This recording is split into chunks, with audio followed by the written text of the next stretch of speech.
மத்தேயு எழுதின சுவிசேஷம் 7ஆம் அதிகாரம் 7வது வசனம், கேளுங்கள் அப்பொழுது உங்களுக்கு கொடுக்கப்படும் அப்படின்னு இருக்கு. இந்த கேளுங்கள் கொடுக்கப்படும் அப்படிங்கிறதான இந்த ஒரு வசனத்தை வச்சுக்கிட்டு நம்ம ஆண்டவர்கிட்ட இதுவரைக்கும் எவ்வளோ காரியங்களை கேட்டிருக்கிறோம் இல்லையா?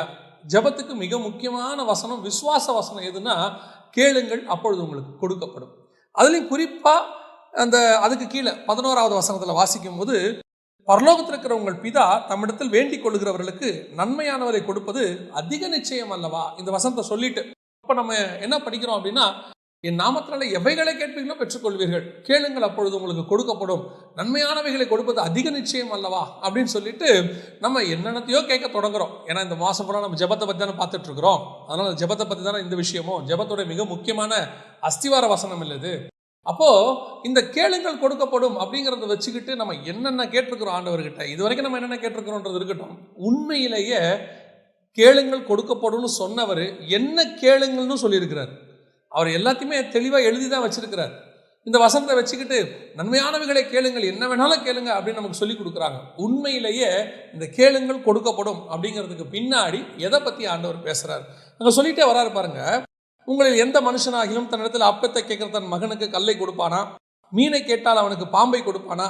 பொல்லாதவராகிய நீங்கள் உங்கள் பிள்ளைகளுக்கு நல்ல ஈவுகளை கொடுக்கும்போது பரலோகத்தில் இருக்கிற பிதா தம்மிடத்தில் வேண்டிக் கொள்கிறவர்களுக்கு நன்மையானதை கொடுப்பது அதிக நிச்சயம் அல்லவா அப்படின்னு சொல்லிட்டு, இப்போ நம்ம இதெல்லாம் கேட்டுட்டு நம்ம உலக பிரகாரமான அப்பாவே நம்ம கேட்கறதுக்கு, அதாவது நம்ம இங்கே பார்க்குறோம், உங்கள் பிள்ளைகளுக்கு நல்ல ஈவுகளை கொடுப்பீங்களே, அப்பத்தை கேட்குறவனுக்கு மகனுக்கு கல்லை கொடுப்பானா அப்படின்லாம் சொல்லிட்டு நம்ம என்ன சொல்கிறோம்? இன்னைக்கு நம்ம எதை கேட்டாலும் தேவன் தருவார், கேளுங்கள் ஆண்டவர் நிச்சயம் உங்களுக்கு தருவார் அப்படின்லாம் சொல்கிறாங்க. உண்மையிலேயே இந்த வசனத்துக்கு பின்னாடி எதை கேட்கணும், அந்த கேட்குறத பற்றி என்ன அவர் சொல்லி இருக்கிறாரு அப்படிங்கிறது தான் நாம் இங்கே பார்க்க போகிறோம்.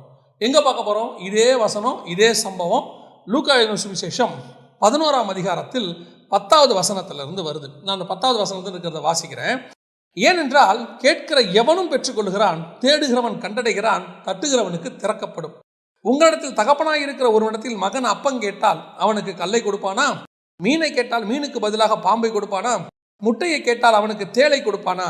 பொருளாதாராகிய நீங்கள் உங்கள் பிள்ளைகளுக்கு நல்ல ஈவுகளை கொடுக்க அறிந்திருக்கும் போது பரம பிதாவானவர் தம்மிடத்தில் வேண்டிக் கொள்ளுகிறவர்களுக்கு, இங்கே ஒரு சின்ன ஸ்டாப் நான் கொடுக்குறேன், ஏன்னா இங்கே தான் விஷயமே இருக்கு.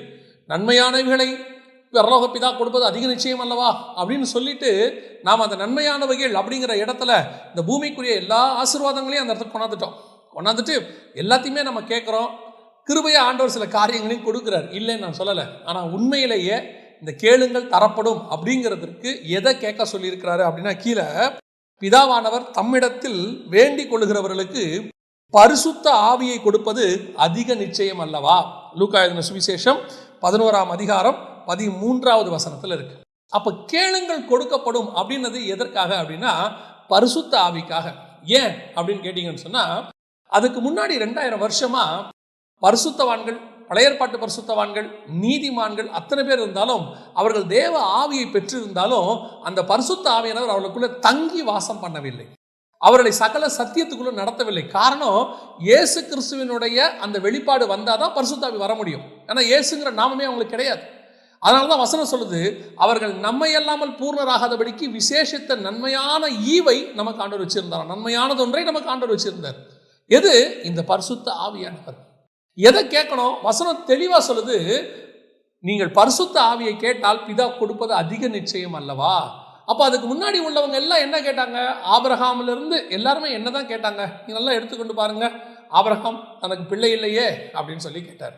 அப்புறம் இந்த தேசத்தை நான் எதனால் சுதந்திரத்துக் கொள்ளுவேன் அப்படின்னு கேட்டார்.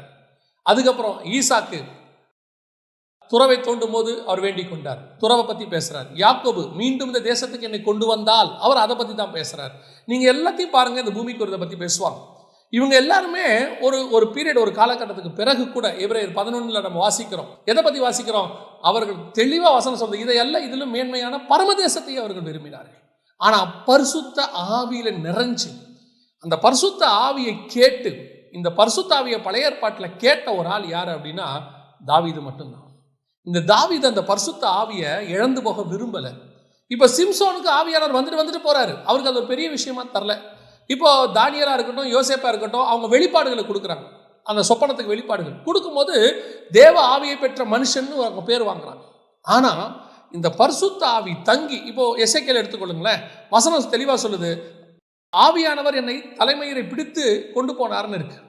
இப்போ இதெல்லாம் நடக்கிற காலத்தில் இந்த பரிசுத்த ஆவி உங்களுக்கும் எனக்கும் கூடவே வந்து வாசம் பண்ணணும். அவங்களுக்கெல்லாம் வந்துட்டு போவார், ஆனால் நமக்கு கூடவே இருப்பார். ஏன்? இந்த பரிசுத்த ஆவியானவர் தான் நமக்கு இருக்கிறதுலேயே பலன். பலத்தினாலும் அல்ல, பராக்கிரமத்தினாலும் அல்ல, தேவ ஆவியினாலே ஆகும். இந்த ஆவியானவர் தான் இந்த பூமியை கடந்து பரலோகத்துக்கு போகிறதுக்கான மிகப்பெரிய பலன். நீங்கள் எப்படி காசு இருந்தால் உங்களுக்கு ஒரு பலன் வருதோ, எப்படி சரீரத்தில் ஒரு பலன் இருந்தால் உங்களுக்கு நீங்கள் ஒரு வேலைகளை எல்லாம் தைரியமாக செய்கிறீங்களோ, கூட 4 மனுஷன் இருந்தால் ஒரு பலன் வருதோ உங்களுக்கு, அது எல்லாத்தையும் தாண்டி பரிசுத்த ஆவி இருந்தால் உங்களுக்கு ஒரு பலன் வரும். எந்த பலன் வரும்? இப்போ பணம் இருந்தால் நமக்கு ஏதாவது பொருள் வாங்க போகிறோம், இல்லை எதிர்காலத்தை பற்றினதான ஒரு சின்ன தைரியம் கண்டிப்பாக இருக்கும். பேங்க் பேலன்ஸ் இருந்துச்சுன்னா பரவாயில்ல, சமாளிச்சுக்கலாம், வரட்டும், என்ன வந்தாலும் வாங்கிக்கலாம் அப்படின்னு ஒரு தைரியம் இருக்கும்.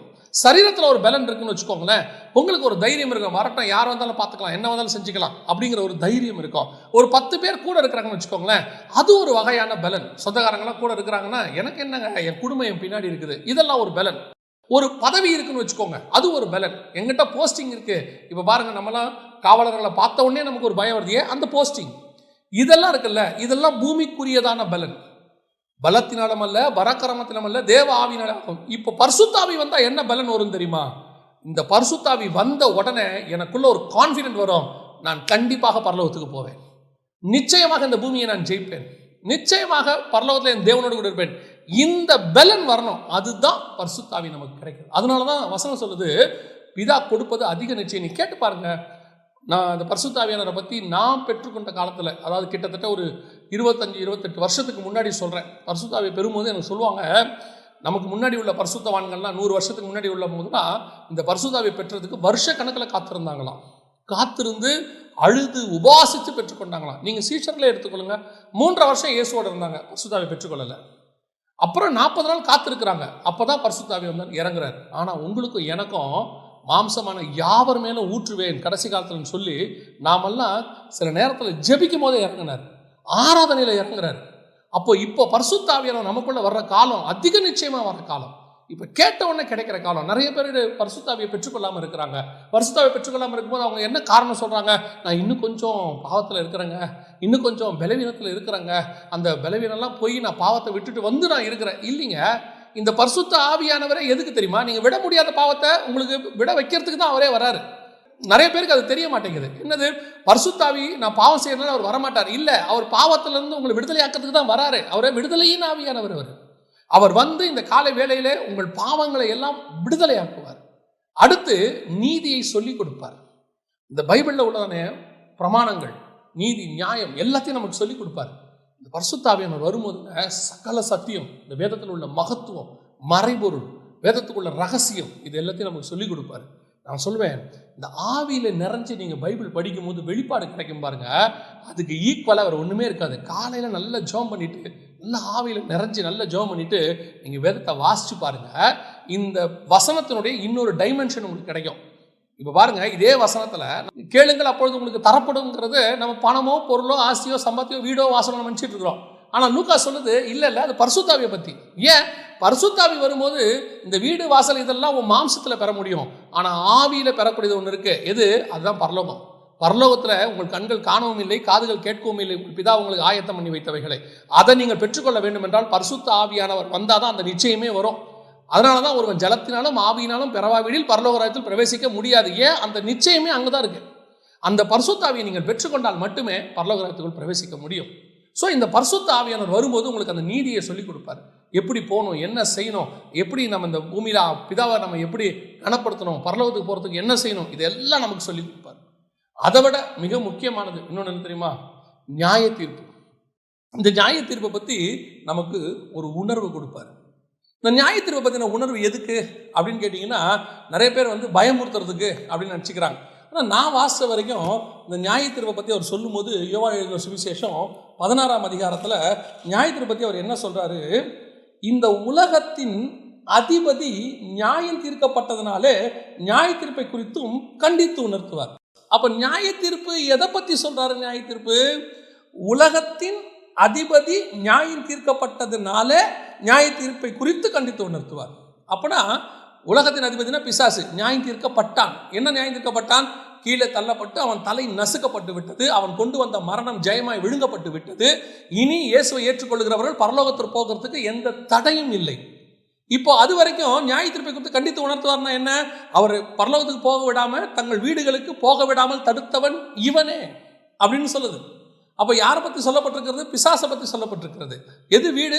தேவனுடைய வீடு, பரலோகத்துக்கு போக விடாமல் தடுத்தவன் இவனே. இப்போ அவரை நம்ம ஜெயிச்சிட்டோம், நமக்கு நியாய தீர்ப்பு ஜெயிக்கப்பட்டாகி விட்டது. அதனால தான் சபையை பார்த்து ஆண்டவர் சொல்றாரு, மீட்கப்படுகிற சபையை பார்த்து ஆண்டவர் சொல்லக்கூடிய ஒரு வார்த்தை வெளிப்படுத்தின விசேஷம் 2ஆம் அதிகாரம் 11ஆம் வசனம். ஆவியானவர் சபைகளுக்கு சொல்லுகிறதை காதுள்ளவன் கேட்க கடவன். ஜெயம் கொள்ளுகிறவன் 2ஆம் மரணத்தினால் சேதம் அடைவதில்லை. எது 2ஆம் மரணம்? வெளிப்படுத்தின விசேஷம் 20ஆம் அதிகாரம் 14வது வசனம் சொல்லுது, அப்பொழுது மரணமும் பாதாளமும் அக்னி கடலிலே தள்ளப்பட்டது. இது 2ஆம் மரணம், நரகத்துக்கு போறது. அப்ப ஜெயம் கொள்ளுகிறவன் எவனோ அவனுக்கு 2ஆம் மரணத்தில் சேதப்படுவதில்லைன்னா நரகத்தால் சேதப்படுவதில்லை. இது சபை நரகத்தால் சேதப்படுவதில்லை. ஏன் சபை நரகத்தால் சேதப்படுவதில்லை? சாத்தானை ஆண்டவர் ஜெயித்திருக்கிறார். யாருக்காக? சபைக்காக. சபை யாரு? மணவாட்டி சபை. மணவாளன் தன் மணவாட்டிக்காக ஜெயிச்சிருக்கிறாரு. இந்த நிச்சயத்தை யார் கொடுக்குறா தெரியுமா? பரிசுத்த ஆவியானவர் கொடுக்கிறாரு. நீ பரலோகத்துக்கு போற, நரகத்துக்கு போக முடியாது. ஆண்டவர் ஒன்று மீட்டெடுத்திருக்கிறாரு. அன்லெஸ் நீ துணிகரமா பாவம் செஞ்சா போவேன், அது வேற விஷயம். இப்போ இயேசு கூடவே இருந்து பாதாளத்துக்கு போன ஒரு ஆள் தான் யூதாஸ் காரியத்து. இப்போ நிறைய பேர் அது வேற போதிக்கிறாங்க, நீ நரகத்துக்கே போக மாட்டே, உனக்கு பாதாளமே கிடையாது, நித்தியமா உன்னை கொண்டு போயிடுறாங்க. இல்லை, நீ மறுதளித்து போயிட்டீங்கன்னா நீ பாதாளத்துக்கு போறதுக்கும் வாய்ப்பு இருக்கிறது. ஆனா இங்க பரிசுத்த ஆவியானவர் என்ன கான்ஃபிடென்ட் கொடுக்குறாரு?